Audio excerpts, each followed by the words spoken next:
कुछ खबरें तिजारती दुनिया से। पाकिस्तान की मुआशी बहाली के सफर पर गामजन होने के बाद शरह नमू में भी बेहतरी आने लगी। मुल्कों की तरक्की का दारोमदार इनकी मजबूत मईशत पर होता है। अस्करी क़यादत और दीगर हुक्मरान की अनथक कोशिशों और मेहनत के समरात रूनमा हो रहे हैं। माली साल 2024 के लिए शरह नमू 3.5% तक बेहतर होगी। साल 2023 के लिए ये शरह 0.3% थी। अगस्त 2023 तक पावर जनरेशन में 14%, डीजल सेल में 11% और पेट्रोल में 8% से ज्यादा इजाफा देखा गया। पाकिस्तानी रुपए के मुकाबले में अमेरिकी करेंसी की कदर में कमी का सिलसिला ताहाल जारी है।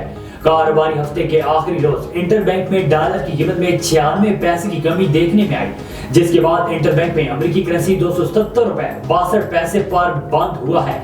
गुज़श्ता कारोबारी दिन के इख्तिताम पर इंटरबैंक में डॉलर 278 रुपए 58 पैसे पर बंद हुआ था। वज़ारत तवानाई ने IPP से मुआहदों पर वज़ाहत पेश कर दी। पावर डिवीजन के मुताबिक हकों के साथ पावर परचेज एग्रीमेंट की मुद्दत मार्च 2027 को खत्म हो जाएगी। हकों के साथ किसी भी मुआहदे में कोई तस्वीर नहीं की गई। प्लान को फर्नेस ऑयल पर चलाने के लिए डिजाइन किया गया है। कोयले पर चलाने के लिए कोई भी तब्दीली नहीं की गई है।